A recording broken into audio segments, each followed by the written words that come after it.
They say small business is the backbone of America. So what's the best way to support a small business? It is to learn more about them and share with your family and friends.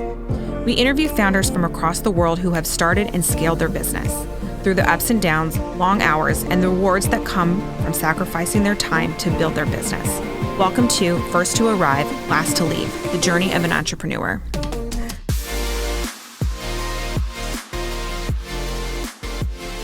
All right, welcome to another episode of First to Arrive, Last to Leave. Today we have Kelly Kunst, the founder of Fiscal Harmony. Got to make sure I get this right, Kelly, and a partner at GS Wealth Management. Kelly, welcome. Thanks for having me. I'm sorry. Yeah, go ahead. I was just gonna say I'm so happy to have you here because this has been a while in the making. Mm-hmm. You're a busy woman. Been, well, as are we all. Yes. Right? Yes. But it's always really great to spend time with, Goldman friends, Goldman girlfriends. And I just love that. And I love, you got to have a little tagline. Yeah. It's been really fun watching the podcast grow. And I love the fact that you guys are talking to a lot of our cohort members. There's so much wisdom there. And it is such a family. Yeah. And I think it's important because I know you mentioned in take one that we record, but it's hard. Entrepreneurship is tough, and to have that surrounding by people who are right there with you. And the biggest one that we talk about is not just right there with you, but willing to be honest about where they are too. Because a lot of times you want to put the front on. It's good, but it might be falling out, and it's a group of people that you can actually be honest with and say, you know what, things are good, but could be better. I wish I could figure this out. So, And by doing that, effectively, you get introduced to someone who might have the knowledge that you need at that moment. That's what I loved about it. Yeah. Well, because I think being an entrepreneur is probably the bravest thing a human being can undertake. Because there's very often there's not like here is being an entrepreneur for dummies. It's so changing, and having a community is really critical. Yeah. And you know about that, Kelly, because you came from a family of entrepreneurs. I did. So I think I'm like a lot of entrepreneurs that if you dig back deep enough, very often entrepreneurs are accidental entrepreneurs, but if you start kind of digging, there's people in their background, right? So my granddad started with his business in the Great Depression because, let's face it, at that point in time, there was, you have a business or your family starves. I mean, there wasn't really a lot of other options, right? So he had a 6th grade education and he started a business, and he was really one of the first guys to be multi-line revenue in the agriculture model, to a point that they would travel. They went to Florida every winter, and people would walk up to him and introduce themselves to him and ask him questions about his business. There's that community again, right? Mm-hmm. And he just loved it because he just loved people and he loved his community. And he just was one of those bigger than life people. I always knew growing up with him, the business was the business and he wanted to be successful, but it was a lever for him. It was the path to the thing that was the most important to him was his family and people. And so it kind of spurred a whole bunch of other entrepreneurs, from paper recycling to my brother's an Emmy award-winning producer. And it's just really funny because it tends to run in families. It just really does. But I think so much of my life's journey is about trying to make my granddad proud. I want to live in his footsteps and not only build a great community, but keep my eye on the ball about what's the most important thing. And there was never a question with him. I always knew what the most important thing was, and it wasn't the business. I love it. It's almost like, we're in a group together, the servant leadership, and that's a big thing. And I feel like it's very servant, it's like the new key word, right? It's the pivot of 2022. But there is something to that. That's the money and the business building was just a thing that happened because he cared about others. You know what I mean? It was like a really good thing that came from serving first and helping people and doing that. And he was a servant leader before being a servant leader was cool. It was funny. I got into my 40s and, all these business owners are in my past. And we moved to Dallas in 2009 in the middle of the financial crisis. And I had spent some time, I got recruited into pharmaceuticals. I did that for 5 years, scrubbed into C surgeries, all that kind of stuff. got into the financial services business and mortgage loan origination, and then got into the financial services business. And I was kind of partway into the process and picked up a great book, Simon Sinek's Start With Why. I think a lot of entrepreneurs have read that book. And I think for me, it really made me think a lot back to my days spending time with my granddad and kind of growing up in that family business, which granddad probably employed about 50, 60 people. So it wasn't just the family. Yeah. In the 70s and early 80s, that was a big business. But, I read Simon Sinek and I really thought about what it was I thought I was put on this earth to do. And that's when I really discovered kind of what I think my life's work is. And it led to a lot of things in kind of rapid succession. And I became a CFP and I started the practice and I spent some time in behavioral finance as well, so I could really kind of serve people.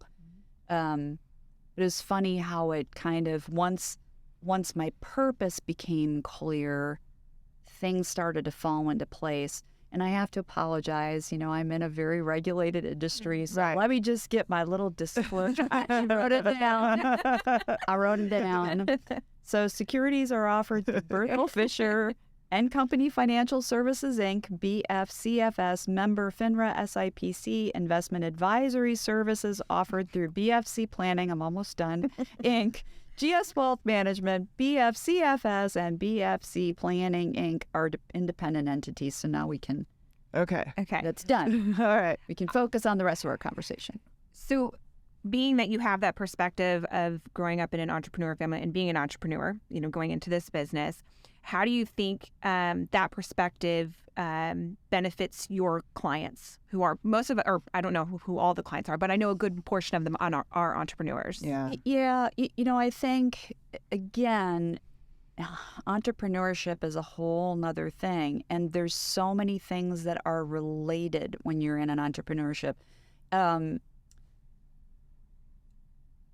Because like when we work with clients, there's the personal finances and there's the business, but that's not really how they are. They're like this. Yes. Mm-hmm. So it's super challenging. It's a job I love. I have a really curious mind, and thank goodness I hired a really smart guy in January that also has run a business, and he's also super curious. His name's Daniel Klein.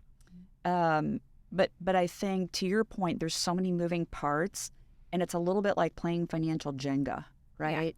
Yeah. There's just a lot of things you need to be on top of. It really is. And so I have to ask a lot of questions. I think that's what I've spoken to you from the business side, before. One, going through the program, we were like the first partnered up because we're in the same cohort. That's right. And then two, everything that was happening during Goldman was actually happening in my business. So it was like true education through each week. You were true case studies. Oh my God. Week. Yes, someone should have interviewed me through the whole process. It was interesting.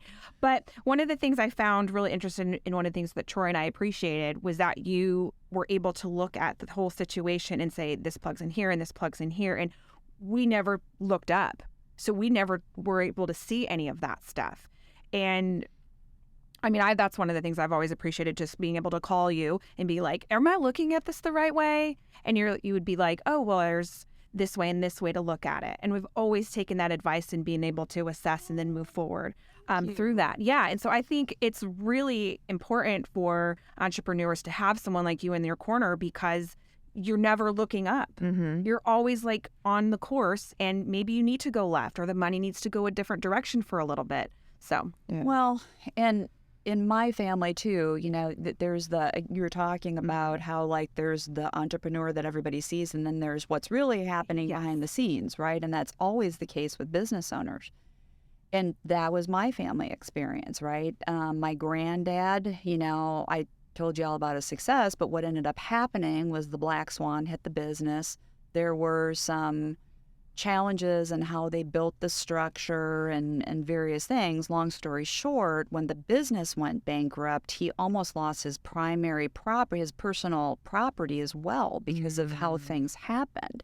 And I think that is, it's why I said, like, being an entrepreneur is the most courageous, bravest thing an individual can do, because it it takes grit.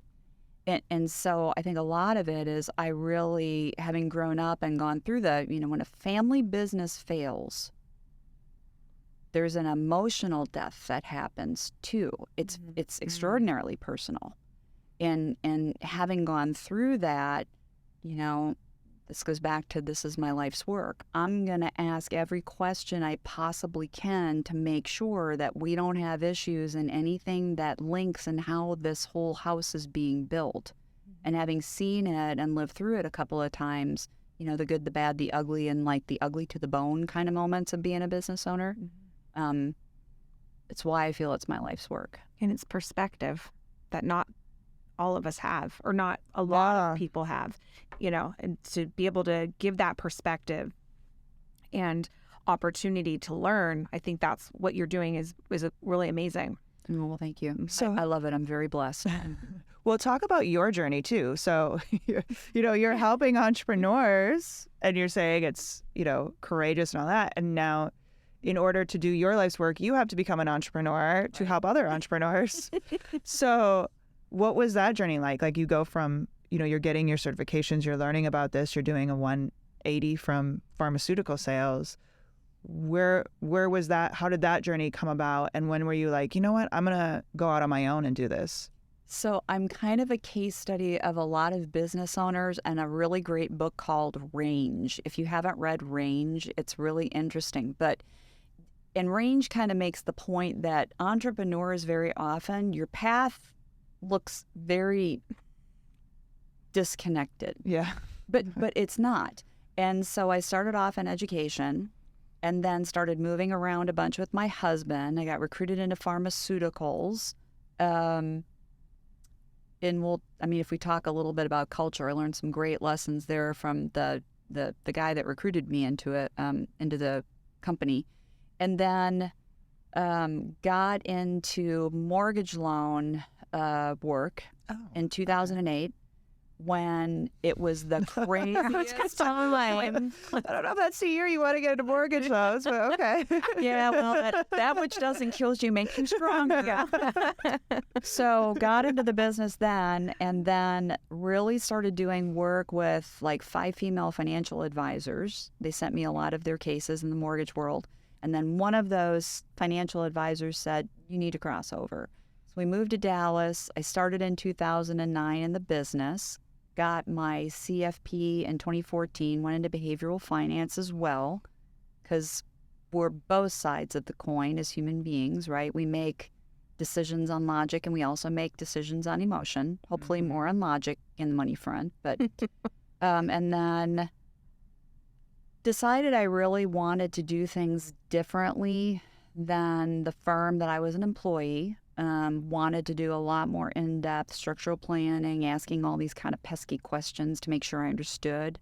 And so left and joined GS Wealth Management in 2015, and then launched my brand, Fiscal Harmony, shortly after that, just because it has a meaning to me personally. Okay. So. And how has that been? Like you put up shop, or you put your stake in the ground and everybody came flowing to you and it was really easy? That's what I've heard business can be like. Yeah, no. It's like anything.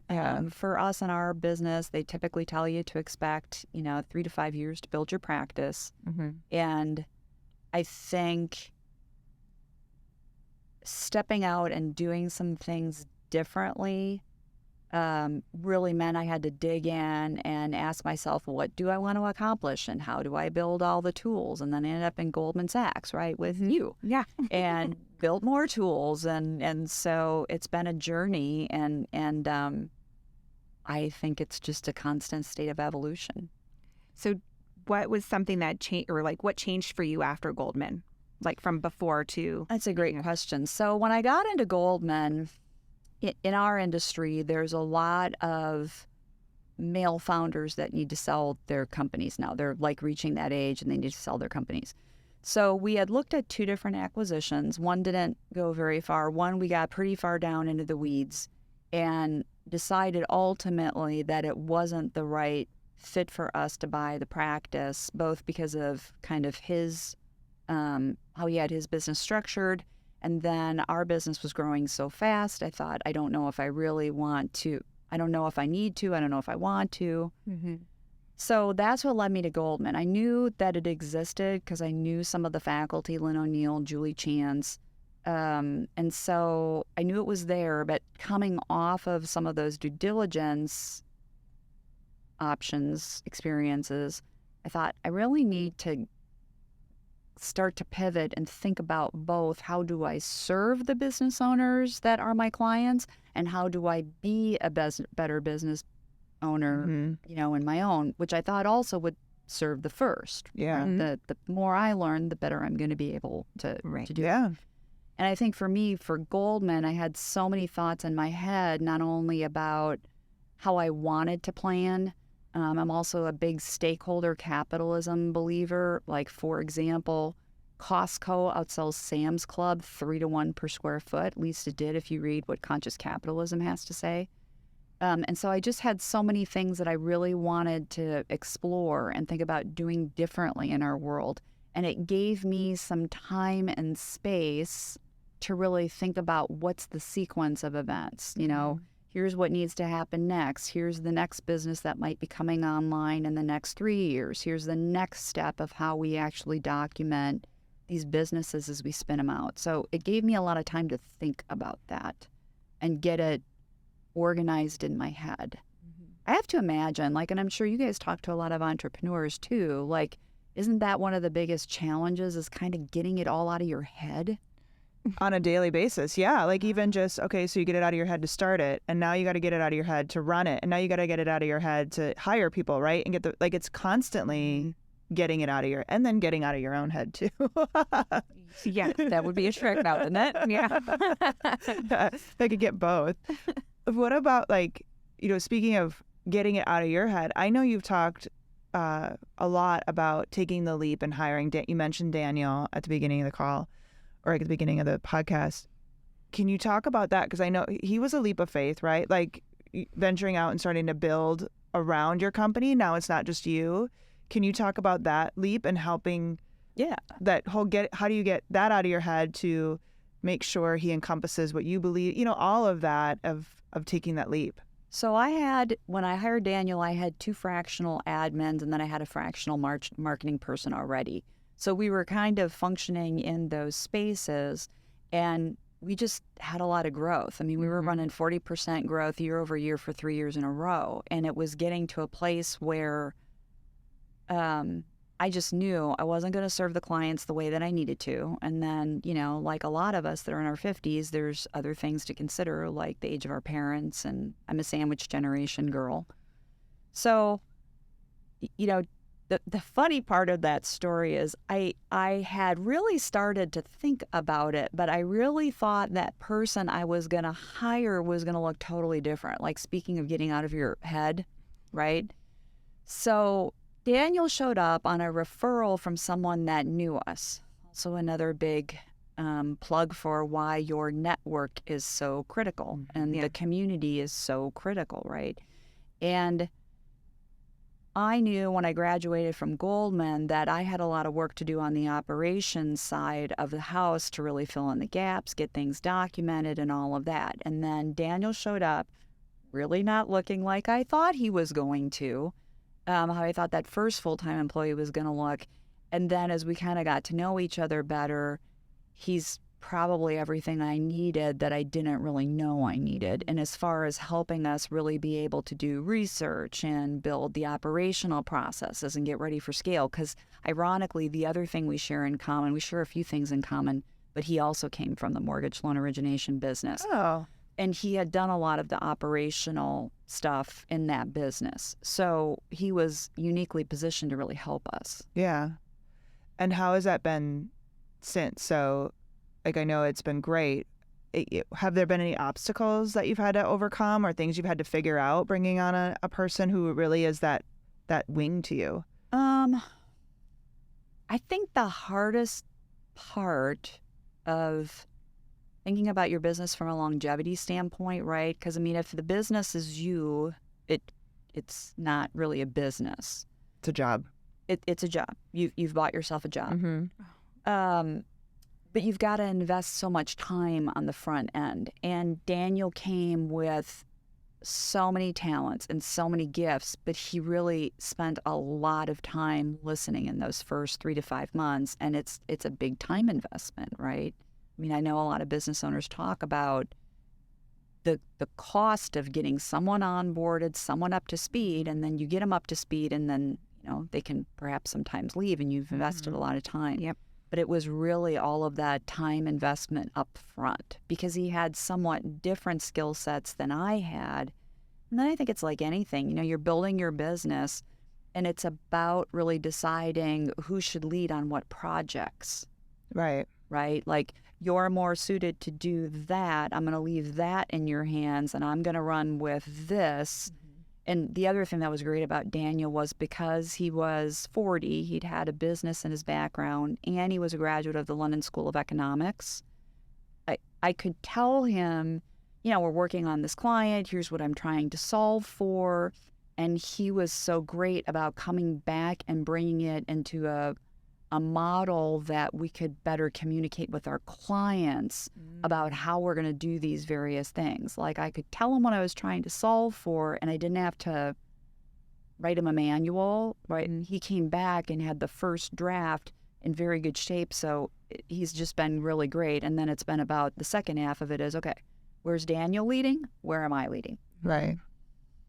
Okay. Yeah, like what you enjoy. Then you get to really kind of like flesh out a little bit of the things that you are really good at or that you like to spend your time on, and then you can delegate otherwise, which is also another fun thing to learn as an entrepreneur. Isn't it though? Yeah. We had that whole exercise story about that. Well, no, I think, I've probably talked about this numerous times, but I read this book, Who Not How, and it changed my perspective about everything. I was like, wait, I can find someone who loves to do this and I can take that off my plate. Like, that's a thing. I don't have to do it all. But I think in your mind, you're like, okay, I'm trying to save costs over here, save costs over here. But it actually doesn't save any costs because it's time. Right.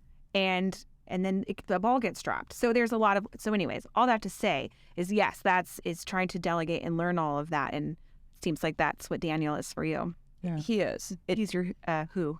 Yeah.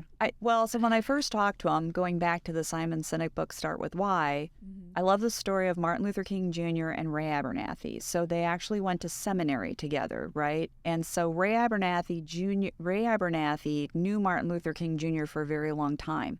So Abernathy was responsible for making sure people actually knew Martin Luther King Jr. had a dream and what that was. And it was so, like, I talked with Daniel about that in the first interview, and then he came back in the second interview, and he had a lot to say about that. He had, like, read the case study and so. Oh, you just got the Yeah. That's like your people. Yeah. So it was an interesting process. Yeah. So I want to go and give you props back to the servant leadership side, because you've got, not just your organization that you run, but you've built organizations on the servant side to help other people. Right. Yes being one. And I know you came from a family of entrepreneurs, but you really, and correct me if I'm wrong on this, but you really have a heart for the women entrepreneur, right? Like and that's, Yes is really about, I don't think it's for women only, but there's a women, it leans towards women. Am I correct in that assumption or no? Somewhat. Okay. But, unfortunately, I have one passion in life. It's entrepreneurs. Yeah. I'm kind of a thinly focused person. I think it goes all the way back to my granddad again. Yeah. But so Your Executive Symphony, or Yes, has been running programming for about 13 years, and we've had all different CEOs on the platform talking about how do we do all this, right? Like, because again, there's the aspect of what's in a book, and then there's real life, which we've all experienced in 2020 with COVID and all of these other disruptions, right? So Yes is about that. We do have probably a little bit more tilt to women entrepreneurs, and I'm also really involved in a group called Peace Through Business. That is helping women business owners in Rwanda and Afghanistan. As you can imagine, the Afghani contingent has been pretty seriously affected by everything going on. And it's always funny when you volunteer your time in the stuff you're passionate about, right? I will never forget the first piece through business owner that I had some time to spend time with. And she was a dairy farmer in Rhonda. And she was talking about some of the challenges that they're experiencing there. And it was so funny because here we are talking to somebody that's a country that's on the other side of the world, and how many things we had in common. And it was kind of one of those moments, I'll just never forget it. I felt my grandfather's presence. Oh, that's awesome. You know, that's the stuff that makes life worth living. So that's so cool. And how does that impact, a lot of people would be like, wow, running my own business and then starting an organization that support, like it's a lot on your plate, but obviously it's extremely rewarding. Because Yes is your bait, like you started that from scratch, right? Yeah, our first full year of programming was 2010. Wow. So what was that like, building both sides of, that's a lot on your plate. You use your calendar a lot. Yeah. Yeah. It's got to all be calendared. Yeah. But even just still, like I always use the word, I need to come up with a different word from obstacles, but any issues, but maybe some fun things that, like things you had to overcome just to make both of those happen, because they're both very successful organizations, but one, is a nonprofit just on the servant side, one is yours. So how have you done those both at the same time? And are there ways you've been able to really, where they are in a harmony situation? Does that make sense? It does. I think earlier in my professional life, it was a little bit easier to balance the two, but you're always going to have challenges when you're trying to run two different organizations. And so, and you and I are both in business navigators, and that's partly why we're deciding to create more of an ecosystem from an entrepreneurial standpoint between, yes, business navigators, Goldman Sachs 10,000 small businesses, and then Biz Owners Ed, which is another program that meets the first quarter of every year, because there's actually a lot of organic overlap anyway. But I think sometimes as an entrepreneur, and this was the decision I came to last year, is that there's a season for everything. And the season had come that it was time to make some decisions about Yes. And so Yes is moving under the Business Navigators umbrella as an entrepreneurial special interest group. And actually, my thought process changed when all of us were at the Goldman Sachs conference in D.C. Oh. Yeah. So I would say to your listeners, if they didn't go, the next one is going to be in 2024. Block your calendar and go, because it was transformative. I don't know how it was. Just block the summer off at this point. Yeah. Yeah. Like who knows what it's going to be, but you need to go. Agreed. Well, this came from that. Yeah. And I was listening to Allie Webb. I think she was so profound, the founder of Dry Bar. And she said, business is like a constant game of whack-a-mole. And I thought, boy, truer words were never spoken. And I think for me, I started thinking about, okay, what is our next evolution? And yes, what is our next season for how we influence the next group of business owners, and how do we work together better so everyone achieves more? So that first event is going to be a collaboration. You can find information on yourexecutivesymphony.com. You can find it at AlumCore, which is a group with Goldman Sachs. And it's going to be February 2nd. And we're bringing back Jason McCann from Very, because, is there anybody better? He's awesome. I'm excited. And he's so giving. And I think that's the other thing that's always fascinating to me about entrepreneurs, and in the Dallas market in particular. They're so generous and gracious. Yeah. Is it because everything's better in Texas? Could be. Well, and the reason I don't mean to say that, and I do believe I get to call myself a Texan now, but I feel like everybody wants to lift everybody up. Yeah. Everyone that I've met that is entrepreneurs in the state of Texas they have your back, or they're going to put someone in front of you, or they're going to point you in the right direction. And not that I didn't have that in California, it was just different. And that's one of the things I like about this state. Yeah. Well, there's a lot. I was so surprised when we moved here in 2009. Because you know the perception is, I think Dallas is such a big city, and it is. But it's really like one of the most warm and embracing communities for entrepreneurs. I feel like it's a big city and a small town all in the same, because you start doing the events, you start seeing this, it becomes very small very quickly in a good way. Exactly. In a good way. Yeah. Exactly. Yeah. I love it. Should we do some rapid fire? Yes. Okay. These are always my favorite. I know. Okay. What's your favorite beverage? So that would be a Hawaiian Mai Tai in Hawaii. Oh, yeah. Because U.S. people, like the 48, the lower 48, they do not know how to make a Mai Tai. So it would mean that I'm not only having a Mai Tai, I'm probably in Hawaii. And hopefully swimming with some sea turtles, too. That's a really good answer. Yeah. Like one I like with the other. Yeah. The best advice you've ever been given? So the best advice I ever was given was by somebody that I ultimately chose not to continue doing business with. Ooh. Oh. I got to hear this one. So she said, I only take advice from people who I'd trade lives with. Now, for her, that meant something very different than it did for me. Okay. It meant like position and status, and I don't care about any of that stuff. So eventually it terminated the business relationship, and sometimes you actually learn the best lessons from people that you don't want to replicate. Oh, right? Mm-hmm. 1,000%. Yeah. But that was very formative. Like, only take advice from people that you trade lives with.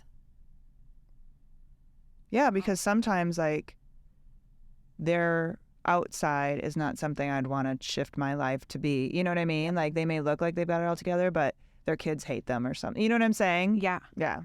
That's a good viewpoint. That's a really good one. Yeah. Can we write a book? Now I'm really like, all these like one-liners are so good, and all these responses are just. Yeah. I know. Okay. We're just putting it out there in the universe. Okay. If you could have dinner with anyone. This one might surprise y'all. Who? Dolly Parton.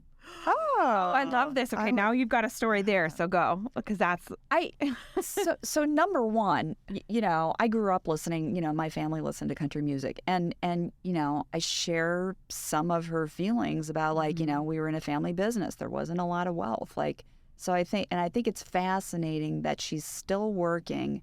And I think it's fascinating, most people do not realize how much music she's written. Like, they see Dolly, and there's that perception they have. But she owns the royalties to so much music that she's written, to a point that, I don't know if you guys know this, but there's a college scholarship program she started from all of the royalties from Whitney Houston's recording of I Will Always Love You. It's funding scholarship. She doesn't take any of that money, and she just redirects it all. Well, do you know the story behind that too? Like, Elvis came to her. Have you ever heard that story? I did not. So she wrote that obviously many years ago, and Elvis came to her and wanted to record that, and she was like, she was just beginning, and oh my gosh, what an honor that he would want to record that. However, stipulation was he wanted all the rights to it. And she was like, I don't feel comfortable doing this like that. And she was that smart that early on in a time where she should not, you know what I mean? No one would have done that. She was like, I'm sorry, I don't feel comfortable with that. Like, I'm really honored you would want to sing my song, but I'm not going to give you the rights to that song. I mean, it's amazing. Number one, it would be a really fun dinner because she's so self-deprecating and hilarious. Right. But she's so smart. Like, I don't think people realize how smart she is as a businesswoman. And then, there's all of she's so embedded in her community. Yeah. I think she'd be fascinating. I would agree. Yeah. Yeah. I'll be the fly on the wall during your dinner. Well, I'll invite you. Okay, when I get it set up, I'll invite you. Yeah, that is game on. Yeah, I'm so there. What does your morning routine look like? Coffee. Because unfortunately, it's like I drink my coffee and then I have to have my phone nearby. Like, I actually have a calendar that says, and it's color coded, but it says high priority task, because I start drinking my coffee and I'm thinking about things, and I need to download into the calendar. I would love to say that I'm smart enough to meditate. Yeah. Like some of our Vistage members, but I'm not getting there. I'm not in the morning. It's awesome. I've been directed to do it, so I'm like, I kind of want to hold up to my end of the bargain, and it's been very helpful. Anyways, top bucket list item. Top bucket list item. I don't know. Probably more travel. We haven't been traveling much over the last couple of years. Yeah. Or it's always, this is the part. So Kelly and I are from Wisconsin, and we're both NFL team owners. I'm just saying, I don't want to make you feel bad about yourself, but we are. But and there's another Goldman Sachs alum that is as well. I believe Jennifer Flattery is as well. Oh, okay. Yeah. Really? Well, good. Yeah, I think so. Okay, anyways, we'll talk about But the part of that stinks about being from Wisconsin is that, like, that's part of your vacation too, right? Like, a lot of times you want to travel, but you're like, I got to go home. So I hear you on the, I'd rather go, but sometimes you just have to go back all the time. Anyway, I digress. What do you read? Sorry, I'm processing. No, you're good. The owner, the NFL. Yeah. We're talking about the Packers. Yeah. Okay, well, we're Bills fans, so. Yes, but I can take it. guarantee you currently have a better quarterback than we do. Probably not only on the field, but as a person as well. See, we differ in that. I like Aaron Rodgers, and I tend to be, my husband will call me a fair weather fan because I usually go towards a team that I like the quarterback. But because my husband's family is from Buffalo, or some of them are, and he's a diehard fan. My daughter has the giant buffalo head that she wears when the game is on. So I said, do I get to join? And he said, it's going to take a while. Like, all right, fine. I will clarify, there's no way I'm wearing a cheese wedge on my head. No? That's not happening in my future. Wait, all right. So even for money? No. Okay. Just want to clarify. What are you currently reading? So I just finished a great book by Dr. Pippa Malmgren. She is a former economic advisor she's a PhD, also graduate of London School of Economics, like Daniel. She's advised 2 presidents. Her dad advised 4. Very interesting stuff. That is called Signals. Great book. Okay. Give her a little plug. The other thing that was really fun was I was partway into the book, and I reached out and connected to her on LinkedIn. This is the other thing I love about women business owners, right? So I reached out to her on LinkedIn, and she connected. And then I had questions, and she replied. That's awesome. Yeah. You know why? Because I think there is that philosophy, and Jane Morwen, who's the founder of Dermalogica, she believes in a hand up, not a handout. And I think that is a true to form woman business owner feeling. Is that, oh, wow, someone paved the way and let me walk on their path, but also opened the door so I could go on my own path. Like, I think that's just instilled in us. The other book I'm reading right now is Rocket Girls, and it's all about the women that were part of the science teams that built the first propulsion rockets. What's it called? Okay. Rocket Girls. Okay. I have to look that one. My daughter is into all sorts of things, but space being one. Okay, and it's good. Are you halfway through or already? I'm not halfway through. I'm just getting started, but it's funny about how they got funded, and yeah, I'm kind of at that point. The first rocket blew up because there's always failure in an entrepreneurial path. Right? Speak for yourself. I haven't experienced that yet, but I've heard it could happen. Oh, that must be nice here. It is. I got gray hair from last year. Thank you very much. What's your guilty pleasure? And you don't have to feel guilty about it. And you don't. We've learned this. Probably trashy novels. Oh, okay. So one of my favorite writers is Rachel Grant, and they are a little on the trashy side. I'll just warn you. But the stories are always really interesting because she's an archaeologist and her husband is military.